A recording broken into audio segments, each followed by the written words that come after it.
The arrest of 10 Americans in Haiti on kidnapping charges has focused attention on the darker side of international adoptions. Last year, Americans adopted nearly 13,000 children from foreign countries. Most came from China, with Ethiopia a close second, ahead of Russia. Now, CBS News has uncovered serious questions about the legitimacy of some Ethiopian adoptions. Here's Chief Investigative Correspondent Armin Katayan. Fix your teeth. Videotapes like these melt the heart of prospective parents every day in this country, poor orphans from third world countries, the picture of wide-eyed hope. Hi, sweetie. Children like these three sisters from Ethiopia, ages you are told 7, 4, and 6. Their mother dead, father dying of AIDS, a life of prostitution all but assured if not adopted, saved by a loving American family. It was just such a pitch that spoke to Katie and Calvin Bradshaw. You have a test tomorrow or what? They adopted all three girls through a U.S. agency, Christian World Adoption, only to discover, aside from the gender of the children, everything else proved to be a complete lie. In truth, the three sisters, Journey, Mary, and Mia, were actually much older, 13, 6, and 11. And while their mother was dead, their father was healthy and very much alive, living by local standards a middle-class life, an extended family able to take care of the girls. That's my grandpa. As middle sister Mia showed us firsthand. My dad.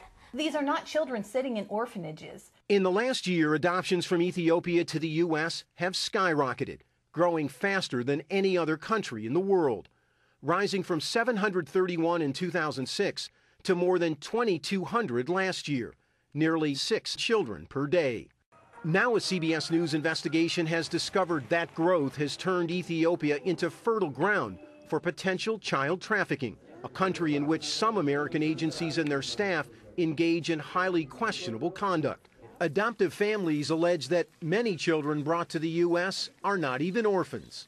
Prospective parents are misled about a child's health and background. And local families are recruited, sometimes even paid, to give up their kids. So I have to ask you though. Which the Bradshaw sisters say is exactly what happened to them. Your dad was paid. Yep. By Christian World Adoption. Yeah. For you to be adopted. Yep. You were sold. Yeah. Christian World Adoption is one of 70 agencies licensed to operate in Ethiopia. Beyond the alleged payment to their father, the Bradshaw sisters say they were told by local employees of Christian World they were coming to America for an education, that they could return home when school was out. Not true. In fact, it's virtually impossible to reverse an adoption in Ethiopia. I thought we were like exchange student, like you go back to your country and see your family.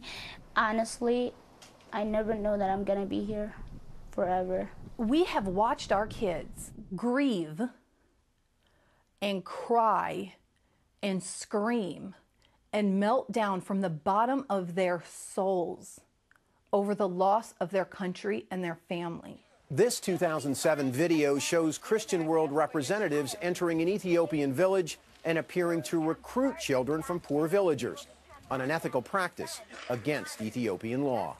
If you want your child to be adopted by a family in America, you may stay. Michelle Gardner spoke those words on a tape produced by Christian World for American parents seeking to adopt in Ethiopia, and now says she deeply regrets it. I was aware of a number of times when things were problematic, and several families where children came over and the children didn't understand that adoption was permanent. Christian World was founded back in 1991 by Bob and Tommy Lee Harding.